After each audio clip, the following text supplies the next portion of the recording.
Hello, hello, hello tout le monde. Bah, je vais baisser un peu la musique. Hop. Ah, ça va être mieux comme ça. Comment allez-vous? J'espère que vous allez bien. J'espère que vous avez un bon début de semaine.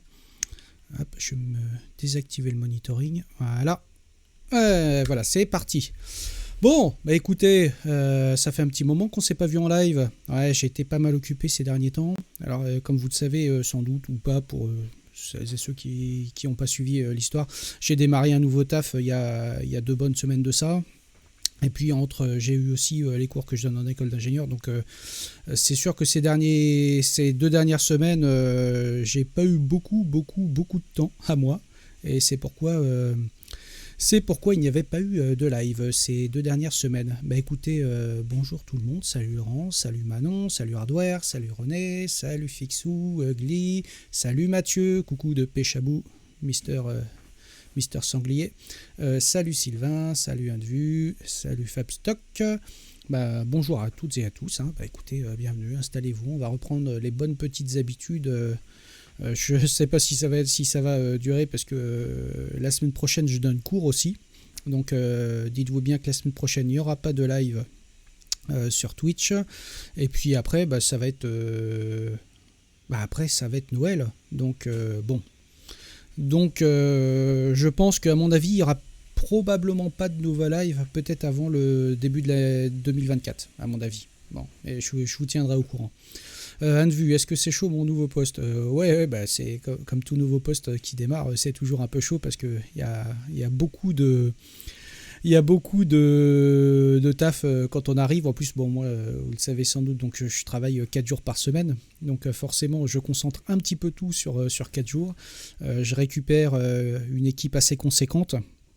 Donc le temps d'organiser, de faire de mon onboarding, de rentrer dans les sujets parce que je suis attrapé sur plein de sujets, plein de projets clients, et ensuite de faire les one-one avec chaque personne de mon équipe et tout ça, ça prend du temps. Ça prend du temps. Hardware, est-ce que je suis passé dans l'enseignement? En fait, ça fait quelques années que je donne des cours en école d'ingénieur à CY Tech notamment. En général, je donne quelques cours souvent sur cette période de fin d'année, entre novembre et janvier. Voilà, je donne entre 28 et 32 heures de cours tous les ans à peu près sur cette période-là. Et donc, ça veut dire qu'à chaque fois, je prends une journée complète, puisque moi, les cours sont à Cergy, moi je suis à Massy, donc c'est quand même à l'autre bout par rapport à moi. Et donc voilà, donc je donne des cours en école d'ingénieur à des M2. Ouais, c'est ça de vue. Je fais pleurer les étudiants en recompilant le kernel. Je donne des cours à des Master 2 donc en école d'ingénieur qui sont en option informatique embarquée. Et donc voilà. Je te réfère toi au précédent live si tu veux bien, Hardware, parce que j'en ai déjà parlé plusieurs fois. Comme ça, tu sens un petit peu les cours que je donne. Sinon, on va commencer tranquillement. Ah bah Mathieu, tu dis comme Villebrequin va nous faire la dernière. Non, je fais pas la dernière. En plus, je vais pas faire une scission avec moi-même quand même. Mais effectivement, vous avez peut-être vu que Villebrequin qui parle d'auto, entre guillemets arrête leur chaîne Villebrequin pour le moment pour se consacrer à d'autres sujets. Donc ça va aller, Mathieu, tu vas pas pleurer quand même. Tu veux un mouchoir? Salut Stéphane. Et donc voilà, je voulais démarrer tranquillement. On va commencer par partager l'écran pour vous rappeler que hier, c'était les 30 ans de la sortie officielle de Doom, le fameux jeu Doom, donc qui a été conçu par ID Software. Enfin, je dis ID Software, il y en a qui disent id Software. Je sais pas trop si on dit ID ou id, mais peu importe. Donc hier, c'était la date anniversaire de la mise en ligne de Doom, donc il y a 30 ans, jour pour jour, donc le 10 décembre 1993, ça date. Moi je me souviens un petit peu de cette époque, puisque j'étais déjà grand quand même, en 93, et quel âge j'avais en 93 ? Je me souviens même plus quel âge j'avais en 93, mais enfin bon, je devais avoir 17 ans, voilà. Et même pas, ouais, c'est ça, 17 ans. Et donc, Doom est sorti en 93, et je me souviens bien parce qu'à l'époque, c'était une révolution, la sortie de Doom, une véritable révolution. Ça a quand même, je dirais, un peu changé ça a quand même un peu changé le domaine du jeu vidéo, parce que là, déjà juste avant, peut-être un ou 2 ans plus tôt, ouais c'est ça, il y a Wolfenstein 3D qui sortait. Donc son moteur graphique, quand on le remet dans le contexte de l'époque, c'était quand même une sacrée évolution, une sacrée révolution même. Commencer à avoir un moteur en fausse 3D, puisque c'est du recasting, c'est pas de la vraie 3D. Là, on arrivait vers un moteur qui était une grosse évolution de Wolfenstein 3D. Ben, vraiment une très très grosse révolution même, et ça a quand même tout déglingué à l'époque, hein. Franchement, la sortie de Doom, déjà ça a vraiment presque, je ne vais pas dire créer le genre du FPS, parce que ça existait déjà, hein, notamment au travers de Wolfenstein, et puis il y avait d'autres jeux qui existaient dans ce domaine-là. Mais il est clair que je pense que ça a vraiment posé ce genre comme étant un genre de prédilection pour de nombreux joueurs, et en plus avec un moteur qui déchirait tout à l'époque, qui vraiment révolutionnait tout. Et il faut dire que, en remettant dans le contexte de 93 avec les machines qu'on avait, je rappelle qu'il n'y avait pas d'accélérateur graphique, les cartes graphiques et les cartes vidéo VGA à l'époque, c'était quand même relativement hétérogène. Heureusement, on avait le fameux mode qui était un mode commun, qui était le mode MCGA, donc le mode VGA 256 couleurs, pour dire clairement les choses. Et donc, pour l'époque, ça a quand même révolutionné les choses. Donc, je vais vous repartager l'écran, puis on va se lancer très rapidement Doom. À quoi ça ressemble, pour se remettre un petit peu, pour celles et ceux qui ne l'ont jamais lancé. Hop. Alors, donc moi, je l'ai installé sur ma machine. J'ai installé, je crois que c'est FreeDoom, et donc qui recense un peu toutes les variantes de Doom et tout ce qui est hérité du moteur de Doom. Et donc on va relancer Doom tel qu'il était à l'époque, donc avec le niveau qui était en shareware.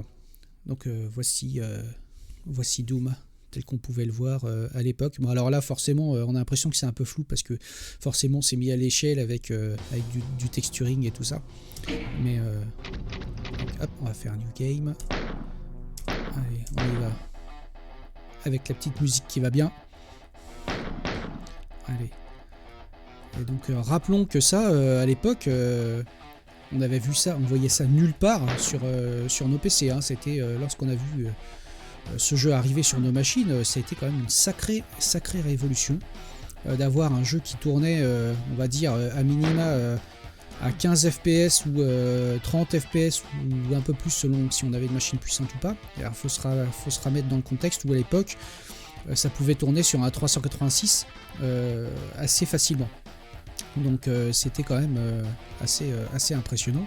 Et sur les machines qui étaient des machines de type 486 par exemple, ça pouvait tourner jusqu'à 60 fps sans aucun problème, si on avait une machine qui marchait bien. Voilà. Je suis un peu perdu dans mon niveau, moi. Ah tiens, non, je sais même plus où je vais. Je suis perdu. Hop. Donc voilà, c'était juste... là, c'est ici que ça se passe. Hop, on va aller voir avec quelques monstres ici. Allez, il y a des ennemis, on va les fraguer, les ennemis.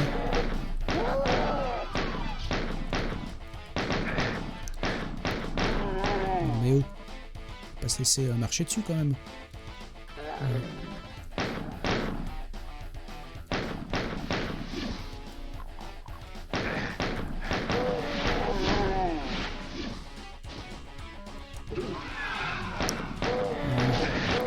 Vous voyez un petit peu à quoi ça ressemble, sauf qu'à l'époque on n'avait pas ce lissage de texture.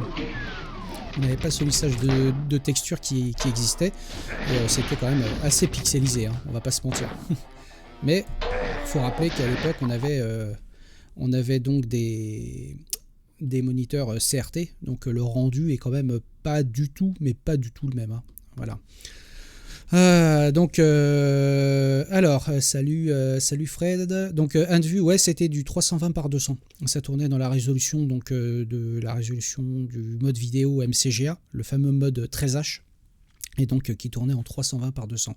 Donc mis à l'échelle sur des moniteurs comme les nôtres maintenant qui font du Full HD 1920 par 1080. Donc forcément, heureusement que les cartes graphiques font un petit peu améliorent un petit peu les choses. Voilà. Donc pour répondre à la petite question de Fred, non, c'est pas une démo jouable en ligne. Il existe, il existe des démos jouables en ligne. Là, c'est simplement que j'ai installé FreeDoom sur ma machine. Donc, je vais faire simplement apt install FreeDoom et puis, enfin, sur vos machines basées sur Ubuntu, par exemple. Et comme ça, vous l'avez directement. Vous pouvez installer directement la partie, les assets qui viennent du shareware. Et après, si vous avez les assets originaux, vous pouvez les installer pour tous les autres jeux. Hey, salut Philippe. Donc voilà, c'était juste pour parler un petit peu de Doom, histoire de fêter son 30e anniversaire. Et puis juste, si ça intéresse certains, hop, je vais vous afficher ça à l'écran. Je dois avoir ça par là. Voilà. Et je vous partage l'écran. Vous avez le code source évidemment, parce que John Carmack, qui était quand même le lead développeur d'ID Software, était quelqu'un d'assez convaincu par la mise à disposition des sources et le partage du code source, donc déjà très très tôt dans les années 90, ce qui est quand même assez intéressant. Et donc il partait du principe que lorsque l'exploitation commerciale d'un des moteurs qu'il développait au sein d'ID Software était, il ne pouvait plus vraiment l'exploiter commercialement parlant parce qu'ils étaient passés sur des technologies plus récentes. Donc ça a été le cas pour Wolfenstein, pour Doom, ensuite pour Quake 2, Quake 3, etc. Donc il le mettait en ligne. Et donc le code source de Doom a officiellement été mis en ligne le 23 décembre 1997 de mémoire. Oui, c'est ça, on le voit ici. 23 décembre 1997, et donc ça a permis à toute une génération de développeurs et de joueurs d'accéder au code source et d'essayer de comprendre comment ça marche. Ouais, on a vu la fameuse fonction racine carrée. Alors c'est pas tout à fait racine carrée, c'est pire que ça, c'est 1 sur racine carrée de x, et j'en parle d'ailleurs dans le talk que je donnais avec Fabien Trégan sur la représentation des nombres. Donc là c'est une méthode de calcul pour calculer 1 sur racine carrée de x, puisque ça permet de pouvoir calculer, on va dire, par rapport à une normale, l'éclairage d'une face, et donc pouvoir faire de l'éclairage de façon relativement approchée, ce qui permet d'avoir une valeur précise à 10 puissance moins 3 près, ce qui est largement suffisant pour un jeu vidéo et largement suffisant pour les résolutions, les usages qu'on en avait à l'époque. Mais c'est ce qui permettait d'aller très très vite. Voilà pour cette première partie. Maintenant, on va repartir un petit peu sur les news un petit peu plus habituelles, j'ai envie de dire. Juste à noter la sortie, je suis perdu dans mon clavier, la sortie de la version RC5, donc la Release Candidate 5 de Linux 6.7. D'après Linus Torvald, il n'y a rien d'effrayant sur cette version. Donc je dirais que la fenêtre d'intégration continue son petit bonhomme de chemin. Sur les versions précédentes, puisque je n'avais pas fait de live sur les 2 dernières semaines, c'est pareil. Il faut rappeler que la version 6.7, ça va être quand même une grosse version. On va débrancher du vieux code qui va disparaître. Il y a quand même pas mal de nouvelles choses qui arrivent au niveau des file systems, au niveau du réseau, etc. Là, essentiellement, sur la version RC5, c'est pas mal de petites corrections de bugs qui viennent avec les évolutions et les nouveaux pilotes, mais rien de foufou. Voilà. Donc tout semble tout à fait normal. D'ailleurs, il le met ici. Nothing looks particularly scary. Donc ça, c'est quand même plutôt pas mal, j'ai envie de dire. Et donc voilà. Donc cette version 6.7, je pense, devrait arriver peut-être en version stable d'ici 2 semaines, à mon avis. Il devrait y avoir une RC6, une RC7, très probablement, sachant que c'est une grosse version. Et juste pour la petite info, la version 6.8 va aussi aborder un petit peu de nettoyage de code dans les pilotes, et notamment les vieux pilotes d'affichage, notamment les vieilles cartes vidéo qui sont plus du tout supportées, qui sont des vieux trucs exotiques. Donc j'ai vu passer cette news un petit peu dans les newsgroups. Et donc voilà, il y a pas mal de code qui va être débranché de l'archéocode, donc ce qui permettra d'alléger un petit peu le noyau sur certaines choses. Pour rebondir sur la partie Linux, là, on va pas parler beaucoup de Linux aujourd'hui. Il y avait la version 12.3 de Debian qui devait sortir, donc qui est sorti, je crois que c'était samedi, et ils se sont rendus compte qu'il y a eu un petit problème au niveau du noyau qui était distribué avec la version Debian 12.3, qui pouvait, dans certains cas, entraîner des corrections mineures de data sur système de fichiers ext4. Donc, alors évidemment, c'était pas une corruption de données systématique, c'était quelque chose qui arrivait dans certains cas particuliers, dans certaines conditions, mais qui pouvait entraîner des petites corruptions de données, on va dire considérées comme mineures, même si je considère qu'une corruption de données, c'est jamais vraiment mineur. Donc, ce qui s'est passé, c'est que Debian s'en est rendu compte assez rapidement. Ce qu'il faut savoir, c'est que la source de ce bug, ça vient du noyau Linux, pas de Debian même, mais c'est un patch qui a été backporté d'une version ultérieure du noyau Linux, qui a été backporté sur la version 6.1.64. Et il y avait un cas un peu particulier dans le code, c'est très très bien expliqué ici sur le rapport de bug. Dans certains cas, il pouvait y avoir une race condition qui faisait que ça entraînait une corruption de données. Donc ça a été tout de suite identifié. Le déploiement de la version 12.3 de Debian donc, a été complètement arrêté, retardé.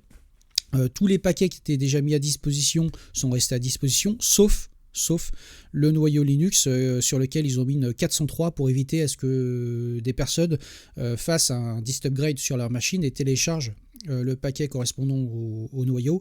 Et donc, ce qui permettait, lorsqu'on faisait un apt update et ensuite un apt upgrade ou dist upgrade, surtout un dist upgrade, d'avoir une erreur 403 et donc d'informer les gens qu'ils ne pouvaient pas faire leur upgrade et qu'il valait mieux attendre. Voilà. Donc voilà, je vous partagerai le lien si ça vous intéresse de savoir, mais ce qu'il faut savoir, c'est que dès hier, en fin de journée pour nous, a été publiée donc, la Debian 12.4. Donc la 12.3 n'aura pas vécu très très très longtemps, et donc la 12.4 est arrivée dans la foulée avec l'image du noyau 6.1.0.15 ou 6.1.66, et donc ce qui a permis donc, de pouvoir corriger ce petit bug au niveau noyau et d'éviter d'avoir des catastrophes sur les serveurs ou sur les machines qui sont basées sur Debian. Donc, il n'y a pas de problème. Moi, j'ai testé la version 12.4 dès ce matin. J'ai upgradé un certain nombre de machines. J'ai effectué un certain nombre de contrôles. Donc là, en plus, il y a eu un double, triple, même quadruple check au niveau de la fondation Debian pour vérifier qu'il n'y avait pas d'autres problèmes. Donc, il n'y a pas d'autres problèmes majeurs tels que celui que je viens de vous évoquer. Et donc, vous pouvez y aller. Faites vos apt upgrade ou dist upgrade sans aucun problème. Ça fonctionne. Mes hyperviseurs de virtualisation aussi ont eu cet upgrade ce matin. Mes machines virtuelles aussi. Donc, voilà, ça marche très bien. Il n'y a pas de problème outre mesure. Donc, ceux qui ont fait l'upgrade vers la 12.3 avant que le noyau soit bloqué, je vous encourage vivement à faire un apt update et un apt dist upgrade de vos machines pour éviter de tomber dans un cas où vous auriez une petite corruption de data. Voilà. Donc voilà ce qu'on pouvait en dire pour notre ami de la Debian. Je ne sais pas si l'ami Thierry est ici, parce que je ne sais pas s'il stream tout à l'heure. Est-ce que Thierry est ici, l'ami Titi Moby? Si vous savez si Titi Moby stream, ou s'il est de passage, dites-le moi, comme ça on fera un petit raid tout à l'heure sur sa chaîne à la fin du live. Je referme la parenthèse. Dans la liste des sorties, je vous partage ça. On peut noter aussi la sortie d'OBS Studio 30.01. Et d'ailleurs, je stream en ce moment même avec la version 30.01 depuis ma machine. Donc la version 30.0, alors la version 30 est sortie il y a quelques semaines maintenant, c'était le mois dernier. Donc elle a apporté quand même pas mal de nouveautés, parce que c'est un changement de version majeure. Là, c'est une version totalement corrective, on va dire, qui va essentiellement apporter des fixes sur des crashs, des petites corrections de bugs. Il y avait un bug qui se produisait, qui faisait qu'il y avait de temps en temps des petites fuites de mémoire, donc qui se produisaient dans certains cas. Mais voilà, il n'y a pas de grosses nouveautés. Il y a quelques nouvelles features, on les affiche à l'écran, mais c'est surtout des nouvelles features liées par exemple aux encodeurs H264, sur quelques petites options supplémentaires qui apparaissent, qui n'avaient pas eu le temps d'être intégrées dans la version 30, donc qui apparaissent dans la version 30.01, mais c'est vraiment des petites nouveautés qui sont extrêmement mineures. Il n'y a pas de grosses fonctionnalités qui arrivent. Je pense qu'en termes de fonctionnalités, il faudra plutôt viser la 30.1 qui apportera pas mal de choses. Voilà. Donc il y a tout un paquet de changes. Si ça vous intéresse, je vous laisse aller lire, de bug fix. Voilà, et très peu de nouveautés en somme. Donc si ça marche bien sur votre machine, vous n'êtes pas forcément obligé d'upgrader dans la foulée. Si vous avez la version 30, moi je l'ai fait hier parce que je l'ai vu passer hier, donc je me suis dit je vais tester et voir si ça fonctionne bien. Si ça fonctionnait mal, j'aurais fait un rollback vers la version 30 et puis c'était tout. Mais voilà, donc ça a l'air de plutôt bien fonctionner. Et puis bah voilà, donc là ça s'adresse surtout à ceux qui streament ou celles et ceux qui utilisent OBS pour faire de la capture vidéo de leur desktop. Ça, faut dire que c'est un outil qui est très pratique pour ça. J'utilise assez souvent pour ça aussi. Dans la liste des sorties aussi, mais alors là c'est plutôt une pré-sortie, j'ai envie de dire. À noter que Linux Mint vient de publier la première bêta de la version 21.3. Donc nom de code Virginia. Aujourd'hui je suis donc sur une Linux Mint 21.2. La 21.2 est sortie il y a quand même un petit moment. C'était je sais plus quand d'ailleurs, c'était fin de l'été, début, ça doit être ça devait être au courant de l'été. Et donc la version 21.3 qui vient d'être mise à disposition en bêta. Donc surtout, si ne l'installez pas pour une machine de production ou pour votre desktop, sauf si vous voulez subir quelques petites avanies ou des bugs potentiels, hein, ça reste une bêta, voilà, qui est relativement stable. Je l'ai testée, elle est stable, mais bon, on ne peut pas dire que vu que c'est une bêta, c'est pas bon pour la prod. À noter que cette version 21.3, c'est une version qui aura un support à long terme. Donc ça voudra dire qu'elle va être supportée jusqu'à 2027. Donc voilà, si vous l'installez, sachez que vous aurez un support jusqu'en 2027, donc ce qui permet de voir venir. Et quant à la version Linux Mint 22, je ne sais absolument pas quand est-ce qu'elle va sortir. J'ai pas trop regardé, mais j'ai envie de dire la 21.3 pointant le bout de son nez.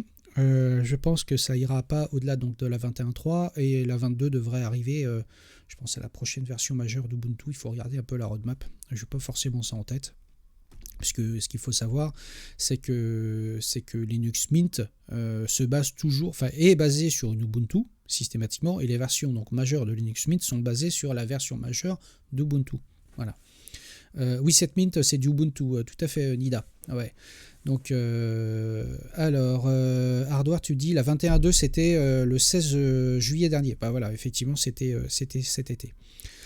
Donc pour répondre à Nida, oui, sur cette Mint, la Linux Mint, on va dire classique, est basée sur Ubuntu, mais sachez qu'il existe la LMDE, Linux Mint Debian Edition, dont j'ai déjà parlé dans cette émission, et plusieurs fois d'ailleurs aussi sur les réseaux sociaux. En fait, il supporte toujours une version de Linux Mint basée sur un Debian le jour où, si Ubuntu change quelque chose avec son système de licensing qui pourrait impacter les forks ou ce genre de choses, etc. Par exemple, on a eu le cas, la question s'était posée, et d'ailleurs notamment ce maintien de LMDE assez accéléré quand Snap est arrivé sur Ubuntu. Snap, qui est le système de packaging, un système de packaging un petit peu qui est propriétaire à Ubuntu, et pour lequel je suis pas pour, voilà, très clairement, et pour lequel les créateurs et mainteneurs de Linux Mint sont pas pour non plus. Ça avait posé des problèmes notamment sur la distribution de Firefox, sur la distribution de Chrome, enfin de Chromium, le navigateur, et donc c'est aussi pour ça que il y a eu un freeze. Vous avez eu un freeze de votre côté? Bon, apparemment Manon a eu un freeze. Enfin bref. Donc toujours est-il que je sais plus ce que j'étais en train de dire. Oui, donc il continue donc à maintenir LMDE le jour où, sachant que LMDE est une distribution, c'est une Linux Mint, il n'y a pas de problème, qui est juste basée sur Debian. À la différence près, donc il y a certains packages que vous n'aurez pas de disponible sur une LMDE puisqu'ils viennent d'Ubuntu, mais sinon tout le reste c'est la même chose. Elle se gère pareil, et elle apporte on va dire le même niveau de qualité en termes de finition, etc. Donc c'est pas une distribution expérimentale. Par contre, il faut voir ça plutôt comme une distribution en mode rolling release, c'est à dire que très régulièrement ils vont publier des versions d'ISO pour installer la LMDE, mais faut considérer que c'est une rolling release qui n'a pas vraiment de version particulière. C'est pas comme il n'y aura pas une 21.2, 21.3, 22, etc.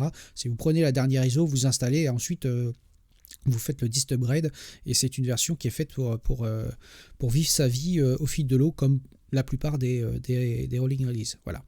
Et donc, comme le dit Hardware, l'MDE, ça marche aussi bien que la version Ubuntu, c'est juste que certains packages sont pas tout à fait les mêmes, et donc la base, puisque du coup, c'est un petit peu un millefeuille, c'est-à-dire que pour la Linux Mint standard, vous avez donc Debian, par-dessus vous avez Ubuntu, et par-dessus vous avez Linux Mint. Là, la différence, c'est que vous allez avoir un millefeuille qui est un peu plus réduit, puisque vous allez avoir Debian, et par-dessus Linux Mint. Voilà. Et donc en éjectant toute la couche Ubuntu, avec les avantages ou les inconvénients que ça peut comporter. Voilà. Donc, toujours est-il que là, c'est juste la sortie donc, de la Linux Mint 21.3 en version bêta. Et donc, ça augure une version 21.3 qui devra arriver dans les prochaines semaines. Je ne sais pas quel est le calendrier exact là-dessus, je n'ai pas trop regardé. Et puis, souvent, Linux Mint n'ont pas un calendrier qui est très figé. À la différence d'Ubuntu, ils disent, par exemple, en octobre, on sort la version quelque chose.10 d'Ubuntu, et en avril, on sort la version 0.4 d'Ubuntu. Mais et Ubuntu, ça sort entre guillemets le plus souvent coûte que coûte. Donc ils sont toujours un peu pressés par le calendrier, ce qui n'est pas le cas de Linux Mint. Linux Mint, c'est un peu comme Debian, c'est-à-dire que ça sort globalement quand c'est prêt. Voilà, et pas parce que le calendrier, il y a une date de posée.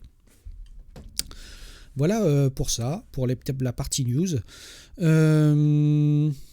Qu'est-ce que je voulais dire ? Bah oui, en plus je l'avais mis dans le titre, donc là, comme on est des fous, je voulais aussi vous faire part donc, de la sortie de Alpine Linux 3.19.0. Donc Alpine Linux que vous connaissez sans doute, puisqu'elle est pas mal utilisée notamment comme base d'OS dans les conteneurs Docker.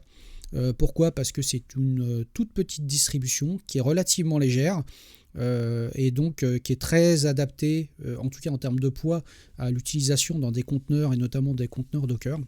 Cette Alpine est souvent la base des images Docker pour beaucoup de projets. Je pense que c'est plutôt pas mal adapté pour réduire un petit peu l'empreinte du système d'exploitation. Moi de ce côté-là, alors moi j'ai pas de chapelle sur les conteneurs Docker. Par contre le seul truc c'est que quand je vois qu'il y a des fois des conteneurs qui sont générés avec des Ubuntu complètes embarquant y compris le desktop environnement, ça me fait un petit peu mal au derrière si je puis dire. Voilà.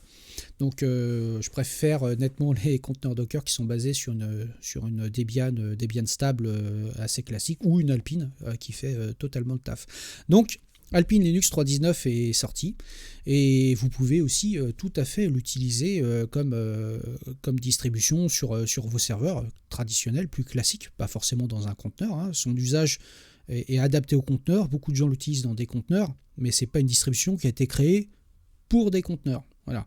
Donc vous pouvez tout à fait l'utiliser sur un serveur ou en tant que machine, OS pour votre desktop, ça marche aussi très bien. La seule différence, c'est que comparé à une distribution plus user-friendly, on va appeler ça comme ça, type Ubuntu et autres, ça veut dire que c'est une distribution qui s'adresse un petit peu plus à des personnes qui ont quelques compétences, parce que on va faire une installation en live donc d'Alpine, et donc vous allez voir que si vous êtes un petit peu noob au niveau Linux, ligne de commande, etc., c'est pas forcément super adapté. Voilà, on va pas se mentir. Et donc on va voir ça tout de suite. Voilà. Et donc juste pour info, donc la dernière Linux Alpine est basée sur le kernel 6.6, la suite GCC 13.2, il y a du Postgres 16, il y a du KDE, dedans, KDE Framework 5.1, PHP 8.3, du Rust 1.72, GNOME 45, donc c'est quand même assez récent. Voilà, c'est-à-dire qu'un certain nombre de composants des composants on va dire assez élémentaires et assez importants, ont été mis à jour vers leur dernière version majeure essentiellement. On peut voir surtout ça comme ça.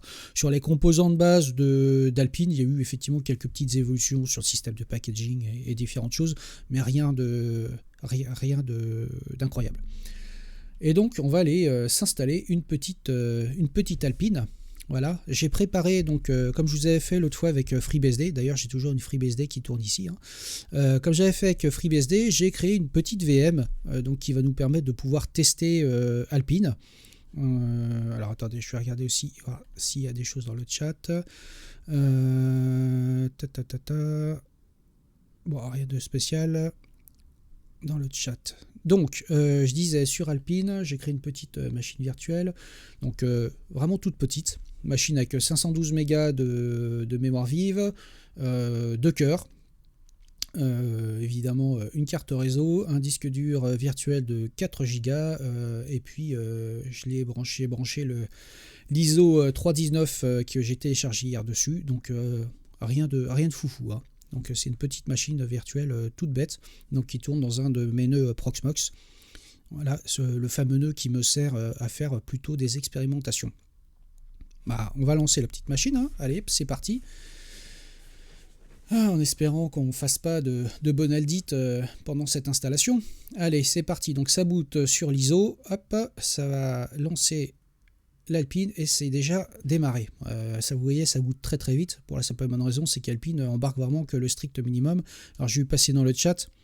Évidemment, oui, il y a Alpine déjà n'est pas basé sur toute la partie glibc et les outils GNU plus traditionnels, mais sur des versions beaucoup plus light, Busybox, il y a Muscle aussi, etc. Donc voilà, c'est une distribution vraiment faite, qui est très adaptée d'ailleurs pour l'embarquer, hein, d'ailleurs.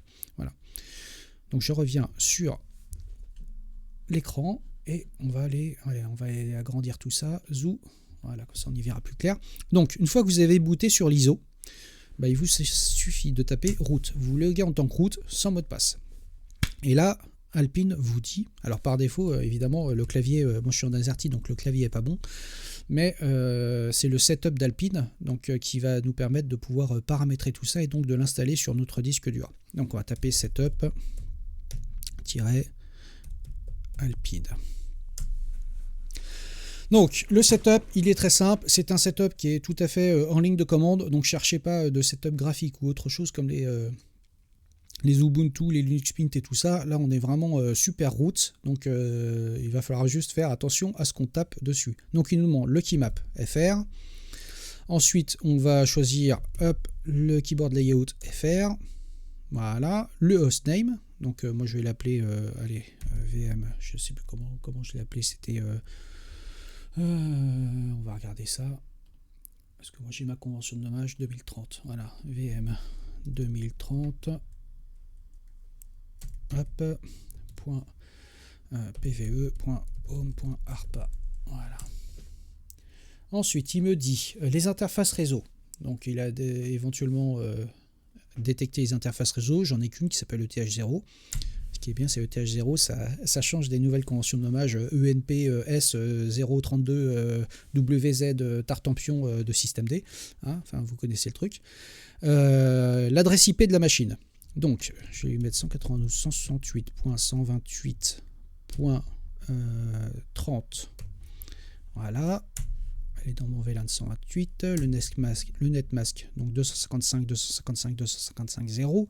La gateway 192.168.128.254. Voilà. Donc là, il nous résume un petit peu ce qu'on vient de rentrer comme paramètres. Donc je vérifie, ça m'a l'air d'être bon. Est-ce que je veux faire des modifications manuelles sur le fichier TC Interfaces? Non. J'ai pas besoin de faire de modifications manuelles, je suis à peu près sûr de moi. Donc là, il applique les modifications.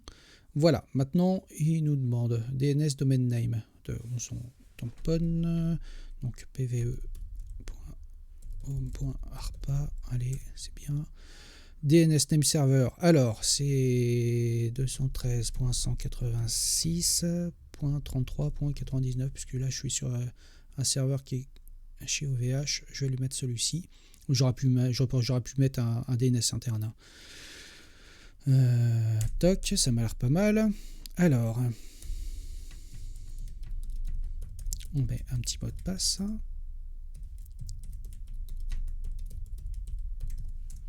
Voilà. La time zone. Donc on est en Europe. Paris. Voilà. Est-ce que j'ai un proxy? Non, je n'ai pas de proxy. Alors, et là, il me demande le miroir APK. APK, c'est le gestionnaire de package d'Alpine. Donc, le miroir, je vais lui dire, bah écoute, trouve-moi le miroir le plus rapide. Comme ça, il va se débrouiller tout seul.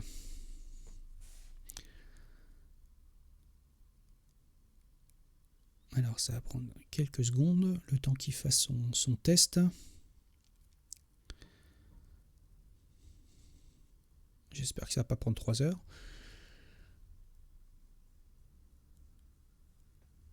Allez, allez, on se dépêche. Pendant ce temps-là, je vais regarder un petit peu ce que vous dites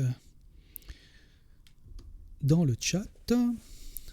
Alors, toi, Dida, tu dis, moi je prends le premier, tu auras pu activer le dépôt communautaire, car ça va être pas mal. Oui, oui, c'est vrai. Oui. Après, de toute façon, on peut modifier les dépôts et tout ça. Hein. Là, c'est juste pour l'install de base. Pour le coup, je vais juste hop, vous afficher ça à l'écran. Hop, hop. Alors,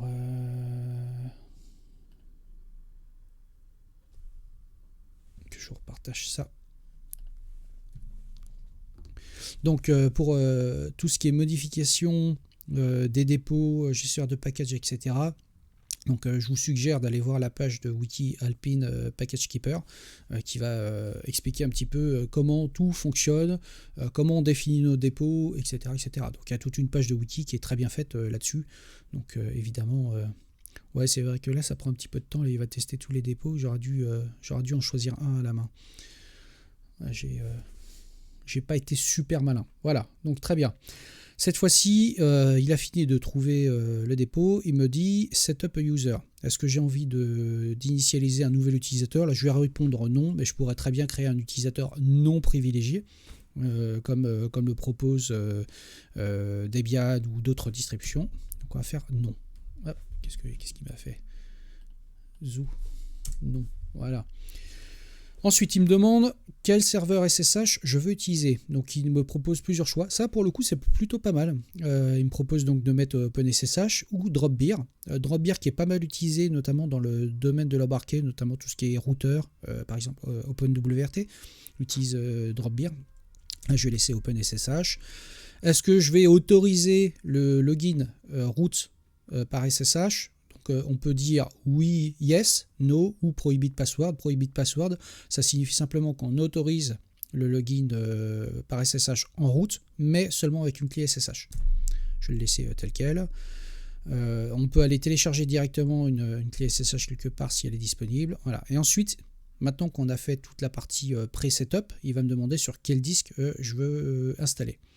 Bah, simplement, je vais dire sur SDA, qui est le seul disque de la machine. Il me demande quel type de partition je vais utiliser. Donc système, data, crypt, LVM, etc. On va rester sur 6, partition système. Et là, il installe.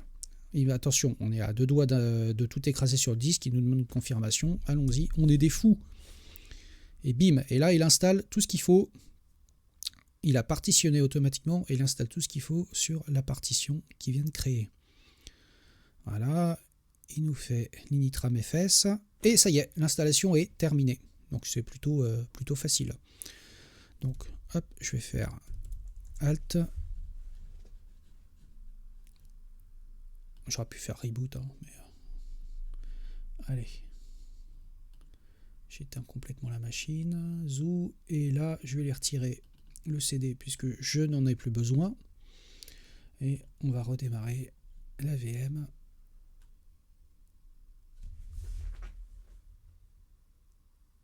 Et c'est parti.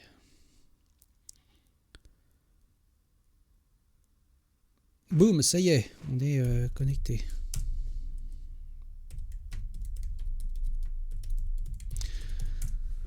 Hop, bah parfait, on est dessus. Donc une des choses, d'ailleurs je me suis trompé, vi/etc/hostname, j'aurais pas dû mettre le fqdn, voilà, /etc host. J'ai mis le fqdn, j'aurais pas dû. Je pense. Ouais, peu importe. Allez. Donc, qu'est-ce que je vais faire? Oui, donc maintenant, on va utiliser APK. APK qui va être vos gestionnaires de package, comme vous avez APT sur les débits à des dérivés, émerge sous les Gentoo, etc. Donc APK, il est assez simple, il va fonctionner à peu près de la même manière. Si vous voulez mettre à jour votre liste de paquets, vous faites APK update. Donc là, il va aller télécharger l'index depuis votre miroir, hein, qui a été sélectionné tout à l'heure, et puis il va mettre à jour. Donc APK update, donc ça va mettre à jour votre index. APK upgrade, ça va mettre à jour votre machine. Donc là, pas grand chose à faire puisque tout est déjà à jour. Ensuite, ça va être assez simple. Vous allez, alors vous avez quelques fonctionnalités pour fixer vos paquets. Là, on le voit ici, hein. Je vais essayer de zoomer, hop, de me mettre en plein écran. Voilà, fixe. Vous pouvez fixer, réinstaller ou upgrader un certain nombre de packages. Vous pouvez gérer votre cache. Alors vous avez aussi, vous pouvez faire une query de votre cache si vous ne savez pas trop quoi, comment s'appelle le package que vous voulez installer. Vous pouvez faire simplement APK search. Voilà. Et là, ici, vous allez pouvoir directement rentrer une expression, par exemple search Apache, si on veut installer Apache. Voilà. Donc pour installer Apache, par exemple, j'avais fait le test l'autre fois déjà lorsqu'on avait installé FreeBSD. Donc on va faire APK, c'est pas install, c'est add. Apache, c'est Apache 2. Voilà. Voilà, il m'a installé Apache. Mais il m'a installé Apache, mais il ne me l'a pas forcément lancé. Donc, ce qu'il faut faire, je me souviens même plus comment on fait d'ailleurs. Zoo, c'était donc Alpine Start Service. J'ai aucune mémoire, hein, sachez-le. Oh, putain, ça me saoule, ça me saoule le truc de Cloudflare. Là.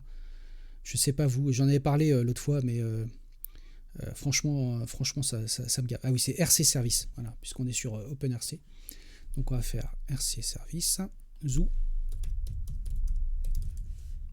Voilà, donc RC Service Apache 2 Start. Et voilà, donc là on a un Apache qui fonctionne et qui tourne. On le voit ici, qui tourne. Donc ça c'est plutôt cool. Ce qu'on peut faire, je peux aller vérifier que mon service Apache tourne. Hop, je vais me mettre dans la console ici. Zoo, on va faire curl p2.//192.168.128.30. Normalement, voilà, ça marche. Donc on le voit bien, il m'affiche le fameux It Works. Donc mon serveur Apache fonctionne bien dans ma VM. Et ça, c'est plutôt cool. Donc, là, je ne vais pas forcément m'étendre sur rentrer dans le détail sur tout ce qui est comment on gère une Alpine. Tu as tout à fait raison, Nida. Il faut que je fasse un RC Update. Zoo. Il y a les RC Update pour qu'on puisse comment je dirais, déclarer le service comme étant lançable systématiquement au boot. Voilà.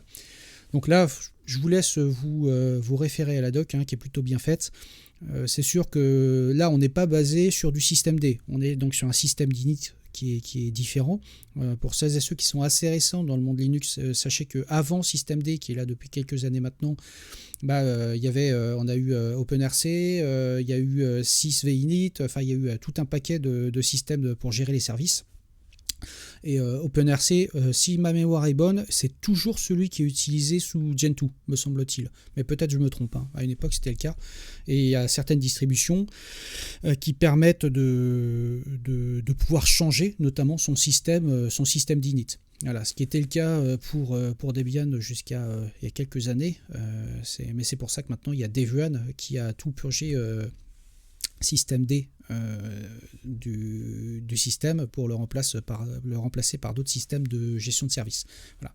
Donc vous avez vu, Alpine, c'est pas forcément très compliqué. Par contre, c'est une distribution, j'aime pas trop cette expression, mais c'est une distribution de barbu, hein, c'est-à-dire dans le sens où c'est une distribution, il faut avoir quand même quelques notions en termes système, en termes Linux, etc. Puisque là, vous n'allez pas du tout être pris par la main ou accompagné sur l'installation de votre système. Mais c'est une distribution qui est super intéressante. Je le disais pour les conteneurs, mais pas que. Si vous faites de l'embarqué, un petit Linux embarqué, ou quand vous avez besoin d'un Linux avec une très très faible empreinte mémoire, vous pouvez l'utiliser, notamment, je pense, les Raspberry Pi, et notamment les Raspberry Pi type Pi 0 ou ce genre de choses. C'est très adapté puisque Alpine fournit une version, une image qui fonctionne sous ce hardware-là, sur les SBC. Voilà, notamment Raspberry Pi. Voilà pour Alpine. Je voulais juste vous présenter ça parce qu'il y a beaucoup de gens qui en parlent et parfois on n'a pas forcément le temps de la tester, de l'installer, etc. Mais voilà, allez lire la documentation, tester dans une VM, dans une VirtualBox ou avec Virch ou ce genre de choses, VirtManager, pardon.